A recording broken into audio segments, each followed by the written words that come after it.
అయితే మనతో ఒక స్పెషల్ గెస్ట్ ఉన్నారు. నేను స్పెషల్ గెస్ట్ ఎందుకు అంటున్నానంటే తను నిజంగా స్పెషలే.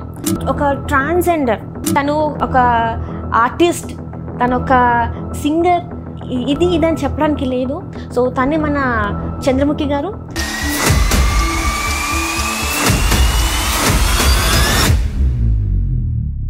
ఒక ట్రాన్స్జెండర్ అంటే చిన్నప్పటి నుంచి వెళ్ళి చాలా వరకు కష్టాలు పడతారు. మానసికంగా ఉన్న ప్రాబ్లం కాదు, శారీరకంగా ఉన్నటువంటి ప్రాబ్లం అది. వీడేంది ఆడబట్టలోలాగా బిహేవ్ చేస్తున్నాడు, మనని శిక్షించడం స్టార్ట్ చేశారు. ఇంతవరకు నేను కొంతమందిని చూశాను, వాళ్ళు ఇష్టపడి మరి వాళ్ళని పెళ్ళిళ్ళు చేసుకొని వాళ్ళని ఎంత బాగా చూసుకుంటున్నారు. అంతా అయిన తర్వాత కొంత ఏంటంటే వాళ్ళ ఫ్యామిలీ డిస్టర్బెన్స్ వల్ల ఏంటంటే వీళ్ళతో బాగున్నా కూడా, మేల్ వీళ్ళతో బాగున్నా కూడా ఫ్యామిలీ నుంచి పిల్లలు కావాలి మాకు, ఏంటి అడాప్ట్ చేసుకోవాలి. ఆడవాళ్ళకి పిల్లలు పుట్టలు ఎవరంటే ఒకప్పుడు వేరే పెళ్లి చేసేవాళ్ళు, సొంత చెల్లెల నుంచి పెళ్లి చేసేవాళ్ళు మనం చూసాం ఒకటే ఫ్యామిలీలోంచి. ఎందుకంటే తనకి పిల్లలు పుట్టరు ఆడపిల్ల, కానీ ఇప్పుడు ఏముంది, ఆడపిల్లలకి పిల్లలు పుట్టకపోతే తప్పేంటి లేకపోతే అనుకుంటున్నారు. లేకపోతే పిల్లలు ఎందుకే నాకు నువ్వు ఉండంగా అని చెప్పే భర్తలు లేరా? ఉన్నారు. I seen lot of parents partners like that. పిల్లలు కాదు ఇక్కడ సమస్య, డిస్క్రిమినేషన్. ఆడా మగ కానీ ఒక తేడాగాని పెళ్లి చేసుకున్నాడు నా కొడుకు అని సొసైటీ నన్ను నిందిస్తుంటే నేను దాన్ని యాక్సెప్ట్ చేయలేకపోతున్నాను, కాబట్టి వాళ్ళని విడతీస్తా.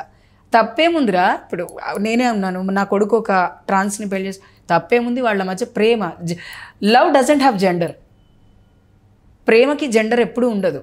ఇప్పుడు మనం కొంతమంది అన్కండిషనల్గా కొన్ని పెట్స్ని కూడా లవ్ చేస్తాం. People will never go for the relationship because of that pets also. అది అండ్ కొంతమంది దేవుణ్ణి ప్రేమిస్తారు, నాకు దేవుడే అన్నీ అనుకుంటారు, అది కూడా ప్రేమే. లవ్కి జెండర్కి సంబంధం లేదు. Love is an eternal thing. ప్రేమ ఎప్పుడు చాలా స్వచ్ఛమైనది. భగవంతుడు ఎలాగైతే కనపడకుండా మనని నడిపిస్తుంటాడో మన ప్రేమ కూడా మనని అలాగే నడిపిస్తుంటుంది. సో నిజమైన ప్రేమకి పిల్లలు అవసరం లేదు, ఫ్యామిలీ యాక్సెప్టెన్సీ అవసరం లేదు, ప్రేమ ఉంటే చాలు బ్రతి. మరి చంద్రముఖికి ఎప్పుడు అమ్మ అని పిలిపించుకోవాలని అనిపించలేదా? నన్ను ఎంత మంది పిలుస్తారు అమ్మ అని, చాలా మంది ట్రాన్స్ కమ్యూనిటీ వాళ్ళు నన్ను అమ్మ అని పిలుస్తారు. I'm happy with my community. అంటే అండ్ మా చెల్లెలు పిల్లలు ఉన్నారు, అండ్ మా రిలేటివ్స్లో చాలామంది చిన్నపిల్లలు ఉన్నారు. అమ్మ అని నన్ను మా ఆయన పిలుస్తారు కదా, నాకు అది చాలా. అంటే ఇప్పుడు మీరు మంచి ఒక ఏజ్లో ఉన్నారు కాబట్టి మీకు ఏమని ఒక ఏజ్ దాటిన తర్వాత మరి మిమ్మల్ని చూసుకోవడానికి కావాలి కదా, మరి తనకి నేను అప్పటికి అంటే ఒక స్టేజ్ వచ్చాక కూడా అలాగే ఉంటాను. ఒకవేళ మా ఇద్దరికి చేత కాకపోతే we will have some poison and we will give our lives, but we don't want to depend upon any other people. మీ లైఫ్లో, మీ ఇద్దరు లైఫ్లోకి వేరే వాళ్ళని తెచ్చుకొని దేవుడు ఉంటాడు మా లైఫ్లో, ఎప్పుడు ఆయన బ్లెస్సింగ్స్ ఉంటాయి. God is there with us all the time. ఒకవేళ అంటే నేను ఇద్దరం కలిసి ఎందుకు చనిపోతామంటున్నాను అంటే, నేను లేకపోతే తను ఉండలేడు, తను లేకపోతే నేను ఉండలేను కాబట్టి. ఇంత ప్యూర్, ఇప్పుడు చంద్రముఖికి ఉన్నంత ప్యూర్ లవ్ అంటే మీ హస్బెండ్ పేరు I want reveal. Okay sorry for the asking your husband name. Okay, ఇప్పుడు ఎవరైతే మీ పార్ట్నర్ అండ్ మీరు ఇంత ప్యూర్గా ఉన్నారు కదా, మిగతా వాళ్ళు కూడా అంతే ప్యూర్గా ఉన్నారంటారా? ఉండాలి అని నేను కోరుకుంటాను. నేను చాలామందికి కాల్ చేసి కౌన్సిలింగ్ ఇస్తాను. If there is an issue, true love కోసం మూడో మనిషి మాట్లాడాల్సిన అవసరం లేదు. ఇద్దరి ప్రేమికుల మధ్య మూడో మనిషి ఎప్పుడు వస్తాడు అంటే మన మధ్య నమ్మకం లేకపోతే. ప్రేమ అనేది ఒక ట్రస్ట్, ఆ నమ్మకం ఎప్పుడు పెట్టుకోవాలి. మనం ప్రేమించిన వాడు ఏం చేసినా మనం ఫర్గివ్ చేయాలి. నేను చేసినా తను చేసినా క్షమించేది ప్రపంచంలో క్షమాగుణం చాలా గొప్పది. మనం ఎన్ని చేసినా చెంపలేసుకునేవాళ్ళం చిన్నప్పుడు, దేవుడు తప్పు చేశానని. దేవుడు మనల్ని క్షమించాడు అనేది మన సిక్స్త్ సెన్స్ మనకు చెప్తుంది. ఎలాగో పార్ట్నర్స్ విషయంలో కూడా మనం అలా అంతే పాజిటివ్గా ఉండాలి. We have to take care. అది ఎలా ఉండాలంటే కేరింగ్. అమ్మ కడుపులో నేనున్నప్పుడు నాన్న అమ్మని ఎంత కేర్ చేశారో, నేను బయటకు వచ్చిన తర్వాత నాకు ఒక మంచి లైఫ్ ఇవ్వాలని అమ్మ నాన్న నన్ను ఎంత చూసుకున్నారో, అలాగే మనం మన హస్బెండ్ని చూసుకోవాలి, హస్బెండ్ కూడా మనల్ని అలాగే చూసుకోవాలి. అప్పుడే రిలేషన్షిప్ స్ట్రాంగ్గా వేరే వాళ్ళ మీద ఆధారపడకుండా ఉంటాం. లైక్ అంటే ఇప్పుడు నేను కొంతమంది ఉన్నారు మన హైదరాబాద్లోనే, కొంతమంది పెళ్ళిళ్ళు చేసుకున్న తర్వాత వాళ్ళు బాధపడడం కాదు, అది వాళ్ళు సూసైడ్ చేసుకున్నారా లేకపోతే వీళ్ళు వాళ్ళని చంపేశారా అనేది తెలీదు. సో సూసైడ్స్ ఎక్కువ చేసుకుంటారు, ఒంటరితనాన్ని భరించారు. అంటే పెళ్ళిళ్ళు చేసుకున్న తర్వాత వదిలేసిన తర్వాత యాక్సెప్ట్ చేయడం చాలా కష్టం. ఎంత కష్టం అంటే అది అమ్మ నాన్న లేకుండా కూడా ఇంత లైఫ్ని బతికి ఇంత సర్జరీలు చేయించుకొని ఇంత ఆడపిల్ల అయినప్పుడు అమ్మ నాన్నని నేను మోసం చేసా, అబ్బాయిగా పుట్టి అమ్మాయిగా మారి. అది మోసం ఎలా అవుతుంది? అంటే నేను అంటున్నా క్యాజువల్గా అమ్మ నాన్న బాధపడుతున్నారు కాబట్టి నేను అది ఇప్పటికీ స్టిల్ వాళ్ళు బాధపడుతున్నారా? కొన్నిసార్లు అంటారు కదా, అబ్బాయి అయి ఉంటే మామ కూతుర్ని పెళ్లి చేసుకుని 4 పిల్లలు ఉంటే. అసలు మాట్లాడుతున్నారా మీ my family is always with me. So ఇక్కడ ఏం జరుగుతుంది అంటే ఒక అబ్బాయి నన్ను మోసం చేశాడు అనేది తట్టుకోవడం కష్టం. అది కూడా మోసం కాదు, ప్రేమ, అలవాటు. ప్రేమ అనేది ఏది కాదు, ఒకరికొకరు అలవాటు అయిపోవడం. డే బై డే ప్రేమ పెరుగుతుంది చూసారా, అదే ప్రేమ. ఏదో ఇవాళ ఒకరోజు సినిమాకి వెళ్ళాం, బయట ఓయూరు రూమ్లో ఎంజాయ్ చేసాము, నెక్స్ట్ డే ఇంటికి వచ్చేసాము, అది ప్రేమ కాదు. ప్రేమకి బాండింగ్ అనేది ఇంపార్టెంట్, ప్రేమకి రిలేషన్షిప్ అనేది important. Physical relationship is very rare in love, I think. After your surgery will you bleed? అంటే లైక్ ఫీమేల్ లాగా మీకు మెన్స్ట్రుయేషన్ సైకిల్ అనేది వస్తుంది? సైకిల్ అనేది ఉండదు, it's based on hormonal deficiency in body and we bleed. So sometimes ఆ బాడీలో hormonal levels imbalance పెరిగినప్పుడు, అండ్ ఇంటర్సెక్స్ పీపుల్ ఉంటారు. ఇంటర్సెక్స్ పీపుల్ ఎలా అంటే వాళ్ళకి స్త్రీకున్న పార్ట్ అండ్ పురుషులు ఉన్న పార్ట్ రెండిటితో పుడతారు. డాక్టర్ వాళ్ళకి ఏం చేస్తారంటే ఏది వీళ్ళ లైఫ్ సైక్లింగ్కి బెటరో అది ఉంచి మిగతా తీసేస్తారు. ఓకే. ఇంటర్సెక్స్ పీపుల్కి. సో అప్పుడు ఏమవుతుంది అంటే ఇంటర్సెక్స్ పీపుల్కి యూట్రస్ ఉంటుంది, ఇంటర్సెక్స్ పీపుల్కి బ్లీడ్ అవుతుంది, మినిస్ట్రీమింగ్ అవుతుంది, అన్నీ అవుతాయి అన్నమాట. సో దీంట్లో సర్జరీస్ విషయంలో సర్జరీస్ని బేస్ చేసుకొని చేసే సర్జరీస్లో trans people get bleeding, over bleeding అవుతుంది, స్ట్రెస్ వల్ల బ్లీడింగ్ అవుతుంది. ఎందుకంటే సర్జరీస్ ఆర్ ఫిజికల్ సర్జరీస్, అవి బోర్న్ వచ్చినవి కావు. ఫిజికల్గా మన బాడీలో చాలా చేంజెస్ వచ్చి హార్మోనల్ బ్యాలెన్స్ 20 to 400 ఉండాలి కొంతమందికి, 20 to 1700 వెళ్ళిపోతుంది, అప్పుడు బ్లీడ్ అయిపోతారు. బాడీలో hormonal balance will create complications after surgeries. 10 years అయిపోయిన తర్వాత సర్జరీస్ అయిపోయి 10-15 years అయిపోయిన వాళ్ళకి తెలియకుండానే బ్లీడింగ్ అయిపోతుంది. వాళ్ళ డ్రెస్ తడిచిపోతుంది, చెప్పలేం. అంటే మీరు ఇవన్నీ మీకు ముందే తెలుసా? సర్జరీకి ముందు లేదు, తెలీదు. అంటే ఇదే ఎప్పుడైతే సర్జరీకి ముందు మనకి ప్రీ కౌన్సిలింగ్ ఇస్తారో then we use to get the information. But 10 సంవత్సరాల తర్వాత కదా. సో అంటే ఆపరేషన్ ముందు అయితే మీకు చెప్తారు, కానీ ఫస్ట్ మీకు ఇదే కావాలనిపిస్తుంది, ఆడపిల్లలాగా ఉండాలనిపిస్తుంది కదా. నేను ఆడపిల్లలాగా ఉన్న దీనికి ముందు మాత్రం మీకు బ్లీడ్ అవ్వదు? లేదు, ఇంటర్సెక్స్ పీపుల్ విల్ బ్లీడ్. అంటే వాళ్ళకి అవుతుంది కానీ ఈ ట్రాన్స్ ఉమెన్స్కి అవ్వదు. బాడీలో ఎరెక్షనే ఉండదు కదా ట్రాన్స్ మహిళలకి, హిజరాలకి. పుట్టుకతో వాళ్ళ శరీరంలో మగతనం అనేది ఉండదు కాబట్టి వాళ్ళకి ఈ బాడీలో ఎరెక్షన్స్ కానీ ఇవేవి ఉండవు. సో అంటే మీకు ఫస్ట్ అంటే మీరు చెప్పారు మీ పార్ట్నర్ని మీరు చిన్నప్పటి నుంచి ఉన్నారు. మీ పార్ట్నర్ కాకుండా మీ లైఫ్లో ఇంకెవరైనా ఇంతకుముందు అంటే చిన్నప్పుడు ఎవరైనా ఉన్నారా? లేరండి, నేను ఎప్పుడూ అబ్బాయిలకి దూరమే.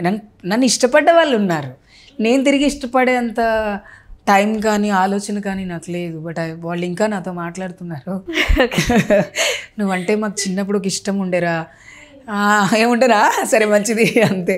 బట్ వన్ థింగ్, ప్లెజర్ వేరు, ఇష్టం. Right, exactly. ప్లెజర్ ఎవరి మీదైనా కలగొచ్చు, నాకు ఎవరి మీద కలగలేదు, అదేంటో మరి.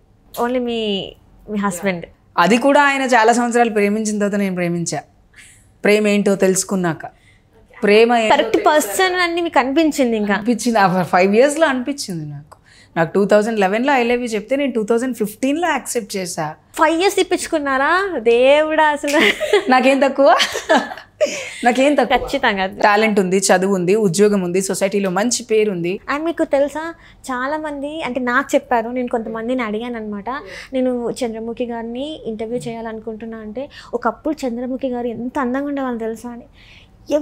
ఎంతమంది కాల్ చేశానో వాళ్ళందరూ ఆ మాట అన్నారు తెలుసా. ఏంటి అసలు అంతమంది మీ వెనకాల ఇప్పటికి అంటే అది వాళ్ళు మీకు తెలిసి ఉండకపోవచ్చు, కానీ మిమ్మల్ని ఆ టైంలో చూసిన వాళ్ళు నాకు చెప్తున్నారు, ఆ టైంలో మీరు చూడడానికి చాలా అందంగా ఉండేవాళ్ళంట. అంటే ఏజ్ వస్తుంది. అండ్ వన్ థింగ్, నేను చాలా చబ్బీగా ఉన్నాను ఒక టైంలో. అండ్ నాకు తెలిసి నేను ఇప్పుడే బాగున్నా. ఎందుకంటే మనకంటూ పర్సనల్ లైఫ్లో ఎలా ఉంటే బాగుంటుంది అనేది it's very personal, so we couldn't reveal కాబట్టి. సో ఇట్స్ నాకు ఎలా ఉంటే నేను బాగుంటాను అనిపించిందో నేను ఇప్పుడు అలా ఉన్నా. రైట్. సో ఇప్పుడు బక్కగా ఉన్నా, అంతే బక్కగా స్లిమ్గా ఉన్నా, బికాజ్ కొన్ని మూవీస్ అవి ఇవి చేస్తున్నా. సో మనం చేస్తున్న పనిని మనం ఎలా ఉండాలి అని వాళ్ళు డిమాండ్ చేస్తే we use to do that. Right. ఇప్పుడు మీరు మూవీస్ అన్నారు కాబట్టి, మీ మూవీ ఇండస్ట్రీలో ట్రాన్స్ ఉమెన్కి ఎలాంటి రెస్పెక్ట్ ఉంది అసలు? మంచి రెస్పెక్ట్ ఉంటుంది. నిజంగానా? అసలు బిల్కుల్ సెట్స్లో ఎవరు మనల్ని గెలకరు, ఎవరు కమిట్మెంట్లు అడగరు, ప్రతి ఒక్కళ్ళు దీవించండి అంటారు. డైరెక్టర్ దగ్గర నుంచి ప్రొడ్యూసర్ వరకు మీరు దీవించండి అమ్మా, మీ దీవెన మంచిగా ఉంటుంది, మీరు మంచి సినిమా తొందరగా రిలీజ్ అయ్యి మంచిగా ఉండాలని చెప్పి దీవించాను. బికాస్ నా ఫస్ట్ డెబ్యూ తేజ సార్తో చేశాను నేను సినిమా. నేనే రాజు నేనే మంత్రి సినిమాలో నేను రానా గారితో 10 days వర్క్ చేశాను. నేను రానా గారి టీంలో ఉంటాను, నేను ఎమ్మెల్యే దాంట్లో, నేను ఎమ్మెల్యే. అండ్ నా పేరు కూడా కరెక్ట్గా చంద్రముఖి అనే పెట్టారు ఆ సినిమాలో. And I'm very happy. Sir నాకు కాల్ చేస్తే ఎవరు, నేను తేజ. ఏ తేజ? ఎంత రూడ్గా మాట్లాడారు. నేను స్టూడియోకి వస్తామంటే స్టూడియో లోపలికి మమ్మల్ని రానివ్వరు అన్నా నేను 2016లో. నేను స్టూడియో బయటకు వచ్చి నేను తీసుకొని వెళ్తాను రా అన్నారు. ఆడిషన్ కాదు, just he want to talk. అంటే ఇదంతా ఆడిషన్ కోసం, ఆడిషన్కి ముందు కాల్? ఆడిషనే లేదు నాకు, డైరెక్ట్గా నాకు నువ్వు ఈ క్యారెక్టర్ చేస్తున్నావు అంతే అన్నారు. అంతే, నాకు ఇంకేం చెప్పలేదు. Because I'm classical dancer. Sir నా ఇంటర్వ్యూస్ చూసి నన్ను పిలిచారు యూట్యూబ్లో. ఇన్ని అసలు మల్టీ టాలెంటెడ్ కదా అసలు. పిలిచారు సినిమా చేసేటప్పుడు, చంద్రముఖి నువ్వు ఏడవగలవా అని అడిగారు. మీరున్నారు కదా సార్ చెప్పడానికి అని అన్నా. Fine, you are in my movie, sign చేసేసి షూట్ ఉన్నప్పుడు నీకు మేనేజర్ గారు కాల్ చేశారు. మేనేజర్ రాజు అని ఉండేవాళ్ళు, సురేష్ ప్రొడక్షన్స్లో చాలా ఇయర్స్ నుంచి ఉన్నారు. Very very very very very good manager. ఆయన ఇప్పుడు లేరు, కరోనాలో. అయ్యో. అమ్మా తల్లి ఎక్కడున్నావు అమ్మా, షూటింగ్ ఉంది అనంతపూర్కి, సాయంత్రం టికెట్స్ అవి వచ్చేస్తాయి, బయలుదేరుతున్నావు కదా? బయలుదేరుతున్నాను బాబాయ్ అని పిలిచేదాన్ని. ఆ సినిమా అయిపోయిన తర్వాత నేను వరుసగా ఒక 4-5 సినిమాలు చేశాను. ది బాయ్ అని, డిగ్రీ కాలేజ్ అని. ఇప్పుడు రీసెంట్గా ఐ బీన్ పీపుల్స్ మీడియాలో ఒక సినిమా చేశాను, వైజయంతి బ్యానర్లో ఒక సినిమా చేశాను, అండ్ నెట్ఫ్లిక్స్ ఓటీటీలో ఒక సినిమా చేస్తున్నాను. నాకు మూవీస్ ఈజ్ లైక్ ఒక employment source for community. Super కదా అసలు. అంటే మిమ్మల్ని చూసి, అంటే మిమ్మల్ని ఫాలో అయ్యే వాళ్ళు ఎవరైతే ఉన్నారో, మీ నెక్స్ట్ జనరేషనే కావచ్చు, నెక్స్ట్ వాళ్ళు. బట్ ద ప్రాబ్లమ్ ఏంటి అంటే వాళ్ళు కంఫర్టబుల్ విత్ మీ మోర్. నేను ఒక్కొక్కసారి ఏదైనా సినిమాకి వేరే వాళ్ళని రిఫర్ చేస్తే, make your date and time Chandra please, నాకు నువ్వే కావాలి, వేరే వద్దు. అంటే చెప్తున్నాను కదా, ఈ భయం అంటే ఎలా బిహేవ్ చేస్తా, ఎలా బిహేవ్ చేస్తా. లిటరల్లీ నేను ఒక పెద్ద స్టార్ మూవీ చేశాను. ఇలాగా నా ముందు ఒక చాలా పెద్ద స్టార్, ఇంటర్నేషనల్ స్టార్ దీపికా పడుకునే గారు నించొని ఉన్నారు. నేను కల్కి చేసినప్పుడు ఇక్కడ శోభన గారు ఉన్నారు, ఇక్కడ అమితాబ్ బచ్చన్ గారు ఉన్నారు. కల్కిలో మీరు ఉన్నారు? ఎక్కడ అంటే నేను కల్కిలో ఐ బీన్ పార్ట్ ఆఫ్ కల్కి, but I don't have dialogues. I been part of కల్కిలో చేశాను. There is a scene when Deepika గారు వస్తారు, ఒక పెద్ద స్టార్ ఉంటుంది అక్కడ. వర్షం సీన్లో నేను ఒక 4 days వర్క్ చేశా. వైజయంతి బ్యానర్ వాళ్ళు నాకు మెయిల్ చేశారు, లైక్ ప్రోటోకాల్ ఉంటుంది కదా, వాళ్ళకి కూడా ఆర్టిస్ట్ని ఎలా తీసుకోవాలో అసిస్టెంట్స్ నన్ను కాంటాక్ట్ అయ్యారు. I was for 4 days or 7 days shoot చేశాను. దీపిక గారిని నేను రోజు చూస్తుండే. ఓకే, ఎప్పుడైనా మాట్లాడారా? మాట్లాడే అవకాశం రాలేదు, బికాజ్ నాకు ఐకానిక్ స్టార్ తను. Just good morning ma'am, good afternoon, good evening అంతే. ఎందుకంటే వాళ్ళు ఎవరితో మాట్లాడరు, వాళ్ళు వచ్చిన పని చూసుకొని వెళ్ళిపోతారు. మిగతా వాళ్ళు మరి ప్రభాస్ గారిని కలిసారు? లేదు, ఆయన లేరు, సెట్లోనే లేరు ఆయన. అమితాబ్ బచ్చన్ సార్ గారితో ఒక సీన్ చేసినప్పుడు it was a night scene. నేను అందులో ఒక సన్యాసి పాత్ర నాది. సో నేను ఒక సన్యాసి పాత్రలో ఉన్నాను కాబట్టి ఆ డ్రెస్, ఆ మేకోవర్ అంతా చాలా డిఫరెంట్గా ఉంది నాకు. అండ్ నేను సర్ప్రైజ్ ఏంటంటే, ఒక వైజయంతి బ్యానర్ నుంచి, ఒక నాగశ్విన్ గారి దగ్గర నుంచి నాకు ఒక మెసేజ్ రావటం, ఎస్ అంటే ఆల్ జెండర్స్ ఉండాలి చంద్రముఖి గారు ఆ సీన్లో అనుకున్నాను. సో ఐ వాంట్ యూ అన్నారు. సినిమా తీయటం వేరు, ఎడిటింగ్లో మనం వెళ్ళిపోవటం కూడా వేరుంటుంది. కానీ మీరు ఉన్నారు. నేనున్నాను, నేను ఇంకా మూవీ చూడలేదు, నాకు టైం లేక నేను వెళ్ళలేదు. వన్స్ వేసి నేను ఎక్కడున్నానో ఆ క్లిప్ని నేను క్లిక్ చేసి సోషల్ మీడియాలో పెడతా ఐ నేనని. సో ఐ డిడ్ కల్కి ఆల్సో. ఇప్పుడు కల్కి తర్వాత మళ్ళీ I did in people's media ఒక ప్రాజెక్ట్ చేస్తున్నాను. టీజర్ రిలీజ్ అయింది. I don't want to name because మాకు ఒక కండిషన్స్ ఉంటాయి వద్దు అని. అండ్ నేను నెట్ఫ్లిక్స్లో ఓటీటీ కూడా 8 series ఉన్నాయి, అది కూడా నేను చేస్తున్నాను.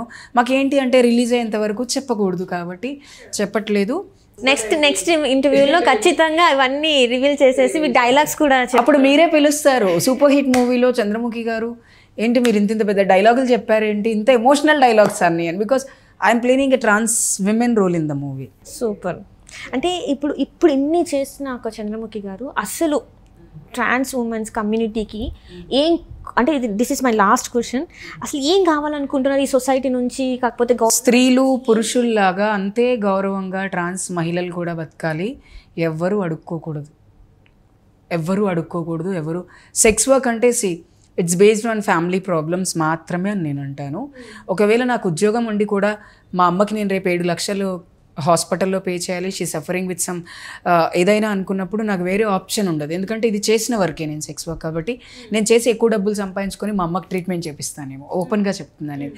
సో నాకేంటి అంటే తెలంగాణ రాష్ట్రంలో ఉన్న 46,000 మంది ట్రాన్స్ ఉమెన్స్లో 30,000 మంది అందరూ యంగ్స్టర్సే ఉన్నారు. ఓకే, 30,000 మంది. ఎవరైతే యంగ్స్టర్స్ లేరు, ఎవరైతే ఏజ్ ఉన్నారో వాళ్ళకి పెన్షన్ ఇవ్వండి, రేషన్ కార్డు ఇవ్వండి, వాళ్ళకి పెన్షన్ ఇవ్వండి, రేషన్ కార్డు ఇవ్వండి, ఇంట్లోనే కూర్చొని ఏదైనా పనులు చేసుకునే చేనేత కార్యక్రమాల ట్రైనింగ్ ఇవ్వండి, వాళ్ళకు ఉపాధి స్కిల్ డెవలప్మెంట్ కార్యక్రమం ఏమైనా చేసి వాళ్ళకి. ఇప్పుడు నీకు ఒక 45 years ఉన్నాయి, నువ్వు జాబ్ చేయలేవు, నీకు ఒక కిరాణా షాప్ పెట్టించవచ్చు కదా సబ్సిడీలో, నేను గవర్నమెంట్ ఇస్తే అది చేసుకొని బ్రతుకుతారు. సో అలా ప్రతి ఒక్కళ్ళు ఏదో ఒక ఉద్యోగం చేసుకొని బ్రతకాలి అనేది నా కోరిక. అండ్ నేను ప్రభుత్వాన్ని కోరుకునేది అదే, కమ్యూనిటీని కూడా కోరుకునేది అదే. నేను ఒక్కదాన్నే కాదు, నాతో పాటు చాలామంది పనిచేస్తుంటారు కమ్యూనిటీ వెల్ఫేర్ కోసం. సో మేమందరము కలిసి కమ్యూనిటీ